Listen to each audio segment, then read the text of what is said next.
Hi friends, कैसे हैं आप लोग। उम्मीद करता हूँ अच्छे होंगे।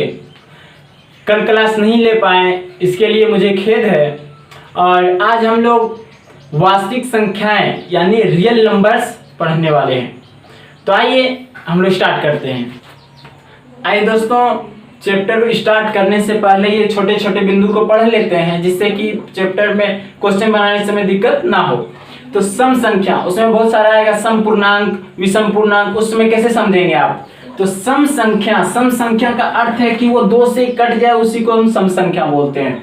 तो सम संख्या जैसे मान लीजिए 12 हो गया, जैसे मान लीजिए 102 हो गया, मान लीजिए 110 हो गया, ये सब क्या है, ये सब सारी सम संख्या जो दो से पूरा कट जाए उसी को हम सम संख्या कहते हैं। और विषम संख्या किसे कहते हैं, जो दो से ना कटे उसे हम विषम संख्या कहते हैं। जैसे कि 13 ले लीजिए, जैसे कि 99 ले लीजिए, जैसे कि 133 ले लीजिए, ये सारे क्या है, ये विषम संख्या है।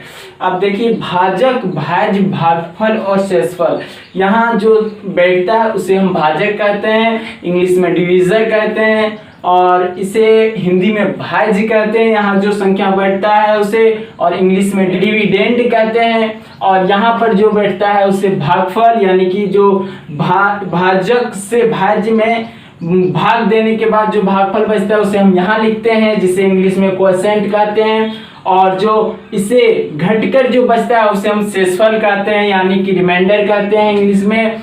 और इतना जान लीजिए कि कहीं भी हम लोग साइन यूज करते हैं भागफल का, कहीं भी हमको मतलब जरूरत पड़ता है भागफल का, तो सिर्फ हम वहां से क्यू लेते हैं। सिर्फ क्या लेते हैं, हम वहां से क्यू लेते हैं, ताकि आपको वहां पता चल जाए कि ये कोएफिशिएंट ले रहा है, यानी कि भागफल ले रहा है। और शेषफल जहां भी रिमाइंडर हमको दिखाने की आवश्यकता पड़ेगी वहां हम आर से दिखाएंगे। क्या दिखाएंगे, छोटा आर से, जहां आप समझ जाइएगा कि ये रिमाइंडर है, और रिमाइंडर से क्या समझिएगा, ये शेषफल है।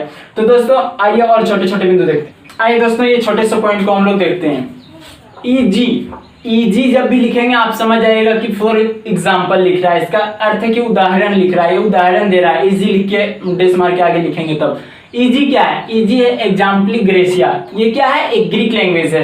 ग्रीक लैंग्वेज को जब इंग्लिश में कन्वर्ट किया गया, ट्रांसलेट किया गया, तो उसका मतलब हुआ फॉर एग्जाम्पल। और जब उसे हिंदी में मतलब ट्रांसलेट किया गया तो क्या हो गया, अनुवाद किया गया तो क्या हो गया, उदाहरण। ठीक है, हम लोग हिंदी में उदाहरण के से समझते हैं, और इंग्लिश में फॉर एग्जाम्पल, और ग्रीक लैंग्वेज है ये एग्जाम्पली ग्रेसिया, यानी कि इजी। और आई से डायरेक्ट हम लोग समझ जाते हैं कि ये दैट इज है। क्या है, दैट इज है, जो कि है हिंदी में। और इसे ग्रीक लैंग्वेज है ये। ग्रीक लैंग्वेज में क्या कहते हैं, इड इस्ट आई लिया यहाँ से, और ई लिया यहाँ से, एग्जाम्पली ग्रेसिया से ई यहाँ से लिया और जी यहाँ से लिया। अब देखते हैं दोस्तों ईटीसी का फुल फॉर्म क्या है, एटसेट्रा। क्या है, एटसेट्रा। इसे हम लोग एंड सो ऑन भी कहते हैं, और आदि या इत्यादि हिंदी में कहते हैं, इंग्लिश में एंड सो ऑन, और ईटीसी एटसेट्रा हम लोग जानते भी हैं। एक बिंदु ऊपर, दो बिंदु नीचे, इसे हम लोग क्या कहते हैं, इसलिए। क्या कहते हैं, इसलिए।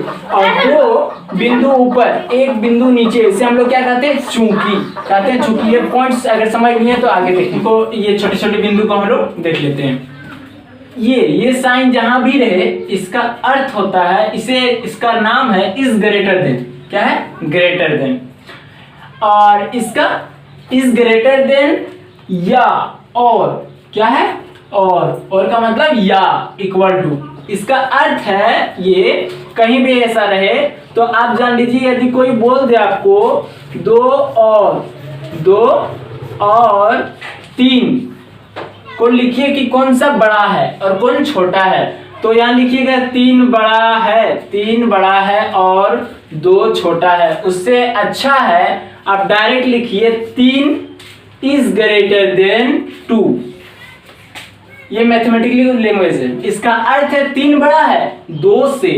हम कभी कभार कंफ्यूज हो जाते हैं कि जब हम देख लेते हैं लेस देन को, ऐसे वाले को, यानी कि लेस देन वाले को, तो किधर कौन बड़ा है, ये बड़ा है, ये बड़ा है, यहाँ एक्स रहेगा, यहाँ वाई रहेगा, तो आपको पता नहीं चलेगा। तो वहां आप जान लें, जिधर तरफ डोका फरा, यानी कि जिधर मुंह फड़ा है, ले बाबा तू ही बड़ा, ले बाबा तू ही बड़ा, तो जिधर फरा हुआ है वही बड़ा है। इधर फटल है, इसका अर्थ है कि ये बड़ा है, वो छोटा है। यदि हम यहाँ लेस देन लिखें तो ये इधर ऐसे लिखना होगा हमको, ऐसे। इसका अर्थ है 3 बड़ा है 2 से, 3 बड़ा है 2 से। यदि हम लिखें x और इज ग्रेटर देन y, अब इसको किसको बड़ा कहिएगा, किसे छोटा, तो यहाँ पर x बड़ा है y छोटा है। क्यों? क्योंकि इसके तरफ फटल है। ठीक है, अब देखिए ले बाबा तो ही बड़ा, मतलब ऐसे फटा रहे तो इसका अर्थ क्या है, वही बड़ा है। ठीक है, तो आप समझ गए होंगे। और जब भी ये लगा रहे यहाँ पर हम लगा देते इक्वल टू।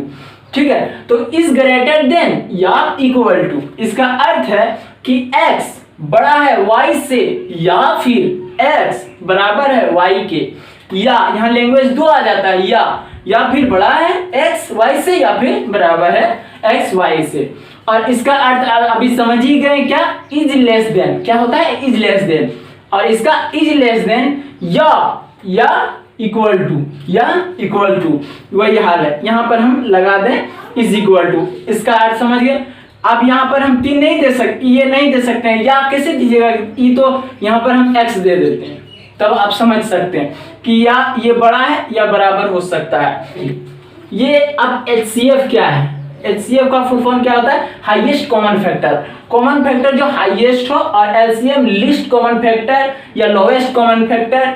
ठीक है, और यहाँ ये साइन को इंग्लिश में क्या कहते हैं, इक्वल, और कहते हैं इसे हिंदी में बराबर। इसे इज नॉट इक्वल टू यानी कि बराबर नहीं है, इसका अर्थ है बराबर नहीं है। ठीक है, और इसका HCF हाईएस्ट कॉमन फैक्टर का हिंदी में हुआ महत्तम समापवर्तक, और इसका LCM का हिंदी क्या हो गया, लघुत्तम समापवर्तक। आइए आगे देखते हैं। आइए दोस्तों कुछ पॉइंट्स को जानते हैं। परमेय संख्या यानी रेशनल नंबर क्या होता है ये, और अपरमेय संख्या क्या होता है। यदि कोई संख्या p/q के रूप में लिखा जाए, जहां पर q जो है वो 0 के बराबर ना हो, उसी को हम क्या कहते हैं, परमेय संख्या।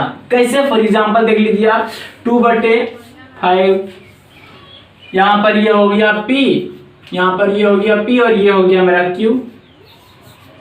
ठीक है, ऐसे ही हम देख सकते हैं यहाँ पर 17/19, ये क्या है, तो एक परमेय संख्या है। यदि हम बोलते हैं आपको -3, ये भी है, क्यों बट्टे हमने लगाए तो 1 आ जाएगा, और ये हो जाएगा p, और ये आ जाएगा q। लेकिन कभी भी q यहाँ पर 0 नहीं आएगा। ठीक है, उसी को हम परमेय संख्या कहेंगे। जैसे कि आप देख लें यहाँ पर 133/144, 154। ठीक है, तो ये सब क्या हो गया, ये परमेय संख्या है। जो p/q के रूप में लिखा जाए उसी को हम परमेय संख्या कहते हैं, और q वहां पर 0 नहीं आना चाहिए। अपरमेय संख्या क्या है, तो अपरमेय संख्या उसे कहते हैं जो p/q के रूप में नहीं लिखा जाए, p/q के रूप में नहीं लिखा जाए, उसी को क्या कहते हैं हम, अपरमेय संख्या। जैसे फॉर एग्जांपल हम इसका डालते हैं, इसका एग्जांपल देख लीजिए, √2, √3, √2, मान लीजिए √5, मान लीजिए पाई। और पाई का मान कितना होता है, 22/7। लेकिन 22/7 पूरा एग्जैक्ट सही नहीं है। हम 22/7 यदि लिखेंगे तो 22/7 मेरा परमेय संख्या हो जाएगा, नहीं कि अपरमेय, पाई अपरमेय होगा। ठीक है, 22/7 जो है वो परमेय संख्या होगा। क्यों? क्योंकि ये तो 22/7 है, लेकिन वो क्या है, वो एग्जैक्ट पाई का मान नहीं है 22/7। तो देखिए आगे देखते हैं। वास्तविक संख्याएं जो हमारा फर्स्ट चैप्टर का नाम है, उसका परिभाषा क्या है, उसका परिभाषा है परिमेय और अपरिमेय संख्याओं का समूह ही क्या है, वास्तविक संख्याएं। ठीक है, परिमेय और अपरिमेय संख्या के समूह को ही वास्तविक संख्याएं कहते हैं।